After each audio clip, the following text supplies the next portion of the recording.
देखिए, बहुत लोगों को हम लोगों ने सुधारा है। यहाँ जिनको बढ़ा चढ़ा कर रखा गया था, चढ़ाया जा रहा था, मिसयूज किया जा रहा था, विशेषकर संख्यालघु समाज को, उनके अंदर कुछ लोगों को, ये जो 15-16 साल के जो बच्चे हैं ना, ये गलत समय पर पैदा हुए हैं, गलत संस्कार पड़ गया है। लेकिन क्या है, हमको सुधारने वाले आदमी हैं, सुधार देंगे।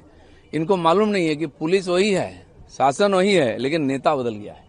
उसका परिणाम सबको दिख रहा है। दादा, कल सीएम ने बताया है कि 3 आईपीएस को सस्पेंड किया गया आरजीकर मामले में, क्या बताएंगे? जो दर्दनाक घटना हुई थी आरजीकर में, अभी तो उसका न्याय नहीं मिला है।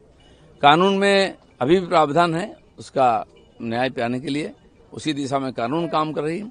लेकिन हमारे पार्टी ने प्रतिश्रुति दी थी कि आते ही फाइल खुलेगा और दोबारा इसका इंक्वायरी होगा। उसी प्रोसेस में ये किया गया है। मुख्यमंत्री जो वादा किए थे उसी दिशा में बहुत जल्दी आगे बढ़ रहे हैं। जनता खुश है क्योंकि जनता ने हमें ये आदेश दिया है। पीड़िता की मां ने कहा है कि अगर कोई सबसे बड़ा इस घटना में अगर कोई शामिल है तो ममता बनर्जी, उसको पहले अरेस्ट। कोई भी हो सकता है, जहां तक संभव है पहुंचेगा ये कानून का तहत और इंक्वायरी पहुंचेगी, सबको कानून के सामने आना पड़ेगा। हमने ये भी देखा है हाई कोर्ट में हियरिंग के समय जज साहब को घेराव किया जाता था, स्लोगनबाजी होता था, बैठ जाते थे उनका इजलास में, काम करने नहीं देते थे। वो भी दिन था और आज भी दिन। देखिए, ममता बनर्जी को कोट पहन के एफआईआर होना पड़ रहा है, कोर्ट में बार बार जाना पड़ रहा है। ये काला कोट और अदालत का कोट, इसी में पूरा जिंदगी बीतेगा। अभिषेक बनर्जी के नाम पे एक एफआईआर हुआ है विधाननगर साइबर क्राइम थाना में। प्रचार के समय बाबीहाटी इलाके में उन्होंने कुछ मंतव्य किया था। जितना अत्याचार अनाचार किया, जिसको गाली दिया, ये चाहे अभिषेक बनर्जी हो, ममता बनर्जी और उनके नेता, उसमें डर के मरे लोगों ने कंप्लेंट नहीं किया था और पुलिस भी नहीं लेता। पुलिस भी तैयार है, जनता भी तैयार है, न्याय हमको दिलाना है सबको और होगा। दादा, फलता में क्या होगा? क्योंकि फलता में फिर से पुष्पा, फलता कोई बंगाल के बाहर नहीं है, कोई भारत के बाहर नहीं है।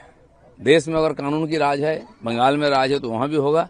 हाँ, चुनाव बाकी है, जनता जिसको चुनेगा वो होगा, लेकिन जबरदस्ती लोगों को रोक करके चुनाव जीतने का जो परंपरा बंगाल में था उसको हम बदल देंगे। प्रधानमंत्री 5 देशों का टूर में गए हैं और सभी विरोधी जो नेता हैं उससे अभी अपील कर रहे हैं कि अभी पेट्रोल नहीं है, डीजल नहीं है, गैस नहीं है, इसको लेकर जा रहे हैं। लेकिन नहीं, पेट्रोल डीजल दाम भी उस समय बढ़ा था मनमोहन जी के समय। उन्होंने क्या किया था?